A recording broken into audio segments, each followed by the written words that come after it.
नमस्कार दोस्तों, स्वागत है आपका हमारे YouTube चैनल में। दोस्तों आज के इस वीडियो में हम पढ़ेंगे हिंदी की प्रमुख रचनाएं और ट्रिक के माध्यम से पढ़ेंगे। दोस्तों ऐसी ट्रिक के माध्यम से पढ़ेंगे जो कि बहुत ही सुपर ट्रिक है, देसी जुगाड़ है अगर कहें तो, कोई अतिशयोक्ति नहीं होगी इसमें, क्योंकि ये जो रचनाएं हैं इनको हम ट्रिक के माध्यम से पढ़ने वाले हैं। तो आपसे निवेदन करूंगा कि वीडियो को जो है लाइक और शेयर जरूर करें और चैनल को सब्सक्राइब और बेल आइकन का बटन जरूर दबाएं दोस्तों। तो चलिए स्टार्ट करते हैं आज का ये वीडियो।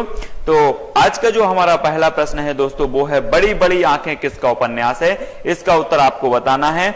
आपको बताना है तो उत्तर हो जाएगा, इसका क्या हो जाएगा उत्तर? इसका हो जाएगा उपेंद्र नाथ अश्क।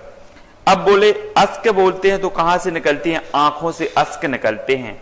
तो बड़ी बड़ी आंखों से क्या निकल रहे हैं? अश्क निकल रहे हैं। तो बड़ी बड़ी आंखें किसकी रचना हो जाएगा, किसका उपन्यास हो जाएगा? तो वो हो जाएगा उपेंद्र नाथ अश्क जी का। जी हाँ दोस्तों, बड़ी बड़ी आंखें क्या निकल रहा है? बड़ी बड़ी आंखों से अश्क निकल रहा है, तो उपेंद्र नाथ अश्क जी की ये रचना हो जाएगी। ऐसे याद कर लेंगे इसको।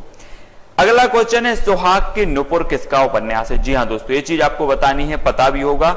इसका उत्तर हो जाएगा क्या? अमृतलाल नागर। अब एक चीज आप बताना कि सुहाग मतलब होता है पति। तो पत्नी के लिए जो सुहाग होता है उसका पति वो कैसा होता है? अमृत के समान होता है कि पानी के समान होता है? अमृत के समान होता है ना।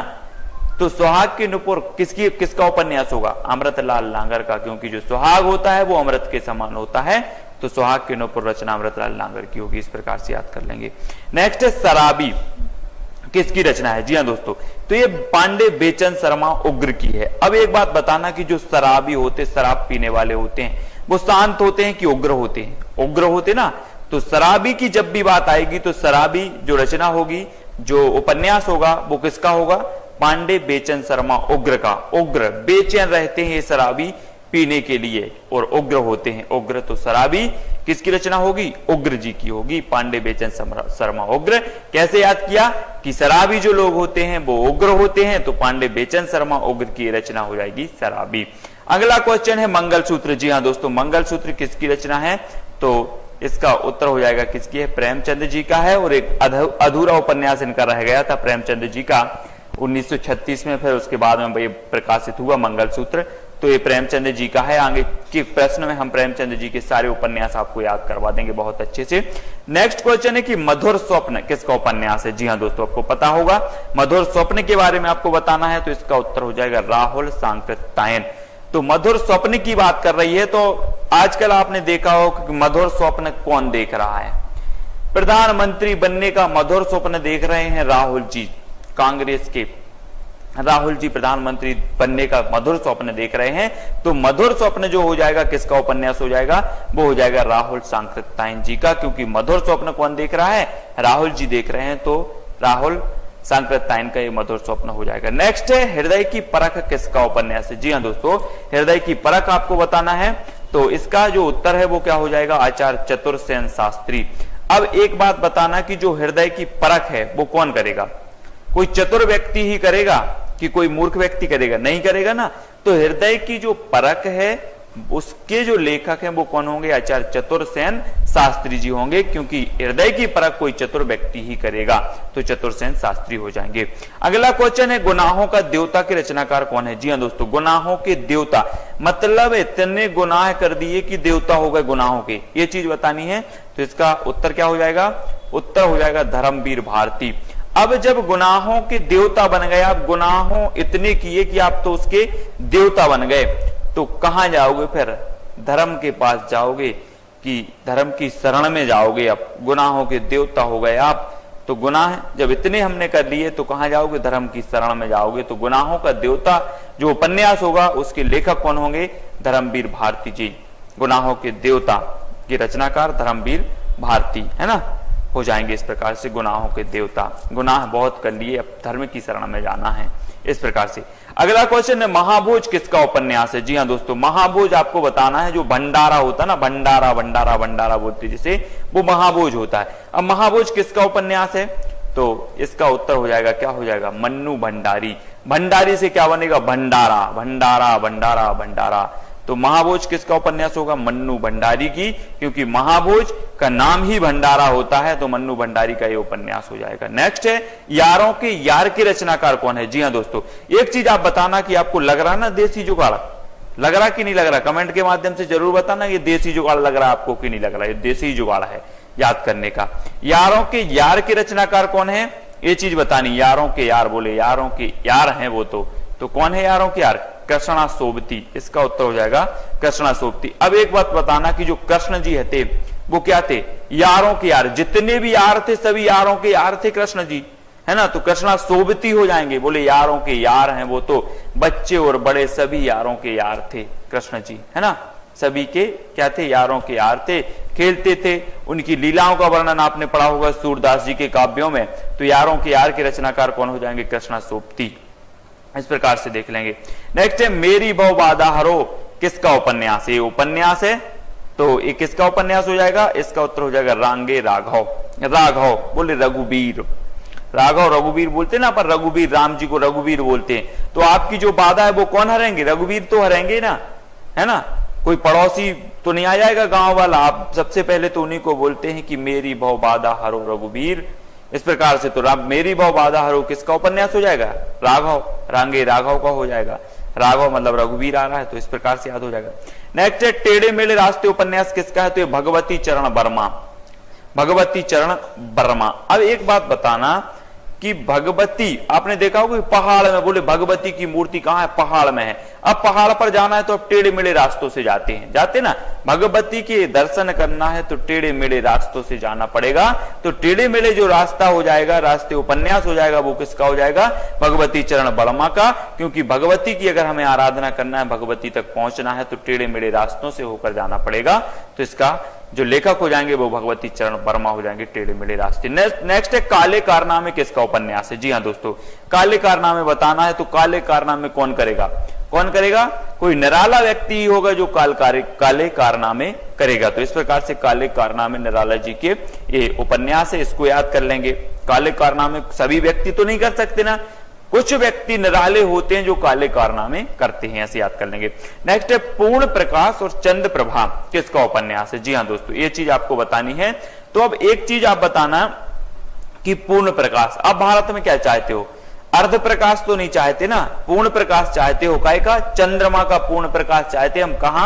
हमारे भारत में। तो पूर्ण प्रकाश और चंद्र प्रभा किसका उपन्यास हो जाएगा? किसका होगा? पता चल गया होगा आपका, भारतेंदु हरिश्चंद्र का, क्योंकि हम भारत में क्या चाहते हैं? पूर्ण प्रकाश चाहते हैं चंद्रमा का, तो चंद्र प्रभा हो जाएगा। इस प्रकार से याद कर लेंगे। और अगला क्वेश्चन है अंतिम आकांक्षा किसका उपन्यास है? अब अंतिम आकांक्षा किसकी होती है, देखते हैं कैसी होती है। जब व्यक्ति अंतिम समय में होता है, जब व्यक्ति की मृत्यु निकट होती है, अंतिम आकांक्षा, तो उसकी अंतिम आकांक्षा क्या होती है? सिया राम की शरण मिल जाए। किसकी शरण मिल जाए? सिया और राम की शरण हो जाए। देखना, सिया राम और शरण, तो सिया राम की शरण, अंतिम आकांक्षा व्यक्ति की यही होती है कि सिया राम की शरण मिल जाए। तो ये अंतिम आकांक्षा जो उपन्यास होगा वो किसका होगा? सिया राम शरण गुप्त जी का होगा। इस प्रकार से याद करेंगे। सिया राम शरण, बोले अंतिम आकांक्षा क्या है? बोले अंतिम जो आकांक्षा है सर वो यही है कि सिया और राम की शरण मिल जाए, तो सिया राम शरण गुप्त हो जाएगा। नेक्स्ट है जैनेन्द्र कुमार के प्रमुख उपन्यास बताइए। तो जैनेन्द्र कुमार के आपको प्रमुख उपन्यास बताना है, आपको पता ही होगा। तो ये उपन्यास हैं जैनेन्द्र कुमार के प्रमुख उपन्यास हैं। तो जैनेन्द्र कुमार की हम मान लेते हैं, एक ट्रिक के माध्यम से माने कि जैनेन्द्र कुमार की पत्नी का नाम क्या था? सुनीता। क्या था? सुनीता था। और उन्होंने एक दिन सुनीता से कहा कि सुनीता, इस जग से मुक्ति कैसे मिलेगी? इस जग से कल्याण कैसे मिलेगा? इस जग से तो कल्याण होना चाहिए। तो सुनीता इनकी पत्नी थी, तो इनका एक उपन्यास हो जाएगा सुनीता। और मुक्ति की बात कर रहे हैं तो इनका एक मुक्ति बोध हो जाएगा, और कल्याण की भी बात कर रहे हैं तो कल्याण। बोले सुनीता, इस जग से मुक्ति कैसे मिलेगी, कल्याण कैसे होगा? तो सुनीता ने कहा कि जी हां, मुझे परख है, मुझे इस बात की परख है कि क्या करना पड़ेगा? सुख का त्याग करना पड़ेगा और तपस्या करनी पड़ेगी, तभी कल्याण होगा।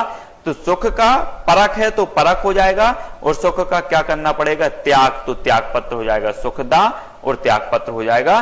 सुनीता, इस जग से मुक्ति कैसे मिलेगी, कल्याण कैसे होगा? तो यहां से मुक्ति बोध और कल्याणी हो जाएगा, और उनको परख थी तो परख और सुख को क्या करना पड़ेगा, त्याग करना पड़ेगा, तो सुखदा और त्याग पत्र इनके उपन्यास हो जाएंगे। तो इस प्रकार से जैनेन्द्र कुमार की कर लेंगे, है ना। तो इस प्रकार से हमें याद हो जाएंगे जैनेन्द्र कुमार के। उनकी पत्नी का नाम सुनीता, सुनीता से बोला कि मुक्ति कैसे मिलेगी, तो मुक्ति बोध, और कल्याण कैसे होगा, तो कल्याणी, और उनको सुनीता को परख थी इस बात की, तो परख, और बोले सुख का त्याग करना पड़ेगा, तो सुखदा और त्याग पत्र हो जाएगा।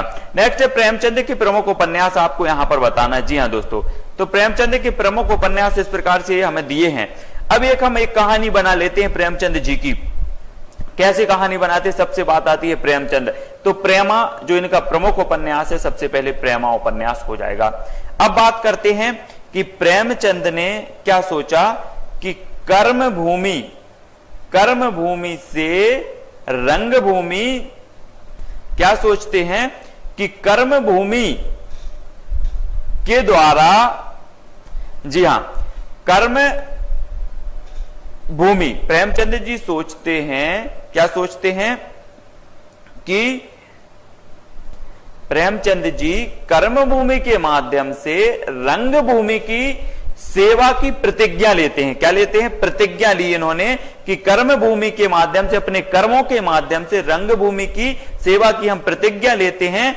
तो इन्हें क्या मिला, वरदान मिला, और इनकी कायाकल्प का क्या हो गया, गबन हो गया। इनकी जो कायाकल्प थी उसका क्या हो जाता है, गबन हो जाता है, गबन हो गया। तो क्या हुआ, गबन हो गया। गबन के बाद इन्होंने गोदान किया, गो का दान किया। तो उसके बाद एक निर्मला नामक लड़की से इन्हें क्या हो गया, प्रेम हो गया, तो प्रेमाश्रम। और फिर एक ही बात इनकी रह गई थी कि उसे क्या करना था, मंगल सूत्र बांधने का जो इनका सपना था वो क्या हो गया, अधूरा रह गया। बात आती है कि प्रेमचंद ने अपनी कर्म भूमि से रंग भूमि की सेवा करने की प्रतिज्ञा ली, तो इन्हें वरदान मिला। क्या मिला, वरदान मिला, और काया कल्प का गबन हो गया। फिर गोदान किया तो निर्मला से प्रेम हो गया, और फिर मंगलसूत्र बांधने का जो सपना था अधूरा रह गया। तो प्रेमा इनकी, प्रेमचंद है तो प्रेमा तो है ही इनका। अपनी कर्म भूमि, तो कर्म भूमि इनका उपन्यास हो जाएगा। फिर रंग भूमि उपन्यास हो जाएगा इनका, रंग भूमि, है ना। रंग भूमि की सेवा करने की प्रतिज्ञा, तो प्रतिज्ञा हो जाएगा। फिर इन्हें वरदान मिला, तो ये वरदान इनका उपन्यास हो गया। कायाकल्प इनकी हुई, तो कायाकल्प हो जाएगा, और गबन हो जाएगा इसका। फिर गोदान किया इन्होंने, तो गोदान, और निर्मला से इन्हें प्रेम हुआ, तो निर्मला भी इनका उपन्यास है। और प्रेम हुआ तो प्रेमाश्रम भी इनका उपन्यास है। फिर क्या हुआ कि इनका जो स्वप्न था मंगलसूत्र बांधने का वो क्या हो गया, अधूरा रह गया। तो इनका जो मंगलसूत्र एक उपन्यास था वो अधूरा रह गया 1936 में। उसके बाद ये प्रकाशन हुआ मंगलसूत्र। तो इस प्रकार से हमने याद कर लिया प्रेमचंद के प्रमुख उपन्यास कि प्रेमचंद ने अपनी कर्म भूमि से, तो कर्म भूमि, रंग भूमि की सेवा, तो रंग भूमि और सेवा सदन करने की प्रतिज्ञा ली, तो प्रतिज्ञा इनका हो जाएगा। तो इन्हें क्या मिला, वरदान मिला, तो वरदान इनका उपन्यास हो जाएगा। और कैसा वरदान मिला इन्हें कि इनका कायाकल्प जो थी उसका गबन हो गया, तो कायाकल्प इनका उपन्यास और गबन भी इनका उपन्यास हो गया। फिर इन्होंने क्या किया, गोदान किया, गो का दान किया, तो गोदान इनका उपन्यास हो गया। जब इन्होंने गो का दान किया तो निर्मला से प्रेम हो गया, तो निर्मला इनका उपन्यास हो गया, और प्रेमाश्रम भी इनका उपन्यास हो गया। फिर इनका एक ही स्वप्न था, किस, निर्मला को क्या करने का, मंगलसूत्र बांधने का, तो वो भी क्या हो गया, अधूरा रह गया। तो इस प्रकार से मंगलसूत्र जो इनका उपन्यास था वो अधूरा रह गया। दोस्तों यहां पर हमने ट्रिक के माध्यम से सारे प्रेमचंद के उपन्यास जो है, प्रेमचंद जी के उपन्यास याद कर लिए। आपको कैसी लग रही है ट्रिक, कमेंट के माध्यम से जरूर बताएं। एक कहानी हमने बना दी और उपन्यास हमने याद कर लिए, तो ये कहानी आप जरूर एक बार पढ़ लेना, अच्छे से याद हो जाएगी और सारे के सारे जो है क्या कल हो जाएंगे, आपको याद हो जाएंगे। अब अगला है कि वृंदावन लाल वर्मा के प्रमुख उपन्यास कौन से है। जी हाँ दोस्तों, वृंदावन लाल वर्मा के जो उपन्यास हैं वो कौन से, मृगनयनी, झांसी की रानी, गढ़कुंडार, बराठा की पदेनी और अहिल्याबाई। एक बार क्या हुआ, वृंदावन लाल वर्मा ने अपने नयनों से मतलब मृगनयनी हो जाएगा, और झांसी की रानी का जो क्या था, गढ़ था, उसे देखा। कौन ने? वृंदावन लाल वर्मा ने अपने नयनों से झांसी की रानी के जो गढ़ था उसको देखा तो उन्हें ये गढ़ कैसा लगा? विराट लगा, बहुत विराट लगा। तो उन्होंने सोचा कि अहिल्याबाई का भी ऐसा ही गढ़ होगा। तो यहां पर मृगनयनी नयनों से इन्होंने देखा तो मृगनयनी इनका उपन्यास हो जाएगा, और झांसी की रानी का क्या देखा? गढ़ देखा, तो झांसी की रानी इनका उपन्यास हो जाएगा। गढ़ देखा तो गढ़कुंडार इनका उपन्यास है, वो जो गढ़ था वो कैसा था? विराट था, तो विराट की पद्मिनी इनका उपन्यास वृंदावन लाल वर्मा जी का हो गया। और अहिल्याबाई का भी ऐसा ही गढ़ होगा, ऐसा उन्होंने सोचा, तो अहिल्याबाई भी इनका उपन्यास हो जाएगा। वृंदावन लाल वर्मा ने अपने नयनों से झांसी की रानी का गढ़ देखा, वह बहुत विराट था, और उन्होंने सोचा कि अहिल्याबाई का भी ऐसा ही गढ़ होगा। तो इस प्रकार से ये सारे के सारे उपन्यास वृंदावन लाल वर्मा के याद हो जाते हैं। अब बात करते हैं चॉकलेट किसका उपन्यास है। जी हाँ दोस्तों, बड़ा ही अच्छा ये ट्रिक है, पांडे बेचन शर्मा उग्र जी का ये चॉकलेट उपन्यास है। अब एक बात बताना कि चॉकलेट आपको नाम लेते ही आपको क्या आ जाती है? बच्चों की याद आ जाती है। बच्चे चॉकलेट मांगते हैं, और चॉकलेट अगर उनको ना दी जाए तो क्या हो जाते? वो उग्र हो जाते हैं, गुस्सा आ जाती है उनको, है ना, बात नहीं करते हैं, इस प्रकार से हो जाता। तो चॉकलेट किसका उपन्यास हो जाएगा? उग्र जी का हो जाएगा, पांडे बेचन शर्मा उग्र जी। उग्र हो गए, बोले बच्चे चॉकलेट नहीं मिली तो उग्र हो गए, तो पांडे बेचन शर्मा का उग्र हो जाएगा। अगला क्वेश्चन, बाणभट्ट की आत्मकथा किसकी रचना है? तो आपको बाणभट्ट की जो आत्मकथा है वो किसकी रचना है आपको बताना है, तो इसका उत्तर हो जाएगा हजारी प्रसाद द्विवेदी। अब एक बात बताना कि आप कितने ही एग्जाम दे चुके, कितने बाण छोड़ चुके हैं, लेकिन 1000 बाण आपने छोड़ चुके हैं, लेकिन एक भी बाण अभी तक सटीक नहीं लगा। अब सटीक लगेगा जरूर, क्योंकि अब बहुत अच्छी ट्रिक के माध्यम से हम लोग पढ़ रहे हैं। तो बाणभट्ट की जो आत्मकथा है वो किसकी होगी? हजारी प्रसाद द्विवेदी की, क्योंकि हमने बाण कितने छोड़ चुके हैं? हजारों बाण छोड़ चुके हैं, लेकिन बाण सटीक नहीं लगा अभी तक। तो बाणभट्ट की आत्मकथा किसकी हो जाएगी? हजारी प्रसाद द्विवेदी जी की हो जाए। अब बात करते हैं विपात्र और पात्र, है ना। बोले ये पात्र है, ये विपात्र है, तो विपात्र किसका उपन्यास ये बताना है आपको। तो इसका उत्तर हो जाएगा मुक्ति बोध, है ना। तो एक बात बताना कि जो पात्र होते हैं उन्हीं की मुक्ति होती है, जो विपात्र होते हैं उनकी मुक्ति नहीं होती ना। तो विपात्र किसका उपन्यास होगा? मुक्ति बोध का। बोले इनकी तो मुक्ति होनी ही नहीं है, तो विपात्र हैं। तो विपात्र किसका उपन्यास हो जाएगा? मुक्ति बोध का, क्योंकि ये विपात्र है, इनकी मुक्ति नहीं होना है। तो विपात्र जो उपन्यास है वो मुक्ति बोध जी का है। नेक्स्ट है हरिशंकर परसाई के प्रमुख 2 उपन्यास के नाम बताइए। हरिशंकर परसाई के आपको बताना है, हरि शब्द यहां पर आ रहा है, हरि से हमें एक ट्रिक लेना है। यहां पर हरि मतलब क्या होता है? भगवान। बोले हरि के भजन करो, इस प्रकार से बोलते ना। तो हरिशंकर परसाई के प्रमुख 2 उपन्यास बताना है। तो रानी नागमती की कहानी और तट की खोज। तो हरि को प्राप्त करने के लिए रानी नागमती ने तट की खोज की। तट की खोज क्योंकि मतलब तट मतलब तटस्थ, हमें यहां पर तटस्थ लेंगे इसका। तटस्थ मतलब सांसारिक माया मोह लोभ से क्या हो गए? अलग हो जाए, तभी हरि को प्राप्त किया जा सकता है। तो हरिशंकर परसाई जी के 2 उपन्यास हैं, रानी नागमती की कहानी और तट की खोज। रानी नागमती ने हरि को प्राप्त करने के लिए काय की? तट की खोज की। इस प्रकार से हम इसको याद कर लेंगे, तो हरिशंकर परसाई के दोनों उपन्यास याद हो जाएंगे। तो दोस्तों इस प्रकार से हमने लगभग यहां पर बहुत अच्छे से विभिन्न रचनाओं उपन्यासों को यहां पर याद किया है। तो आप बता सकते हैं ट्रिक के कमेंट के माध्यम से कि ये ट्रिक आपको कैसी लगी, और निरंतर अगर आपको ऐसी अच्छी ट्रिक लगती है, याद होते हैं, तो हम बहुत सारी जितनी भी रचनाएं वो सारी की सारी आपको याद करवाने का प्रयास करेंगे। तो इस प्रकार से आप कमेंट जरूर करेंगे, लाइक करेंगे, वीडियो को शेयर जब से ज्यादा करेंगे दोस्तों। तो अगर आप चाहते हैं कि हम इसी तरह निरंतर वीडियो बनाते रहें, तो ये वीडियो हमें बता देगा कि हाँ आप लोग इसको लाइक कर रहे हैं, पसंद कर रहे हैं, इस प्रकार से वीडियो की आपको जरूरत है।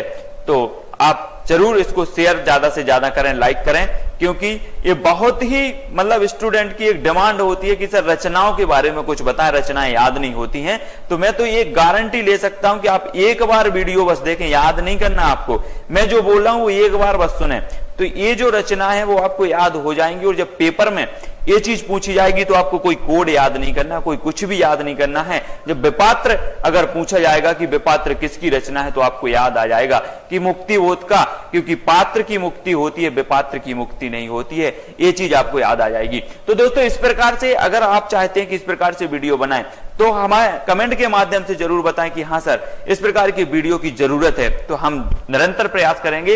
ये हमारा प्रयास है। पहले भी 2 वीडियो हमने बना के डाले हैं और वो वीडियो भी अच्छे चले हैं और अच्छे लोगों ने उन्हें पसंद किया है। तो अगर ये वीडियो भी चलता है तो निरंतर इसी प्रकार से रचनाओं को याद करने का प्रयास करेंगे। आज के लिए बस इतना ही। जय हिंद।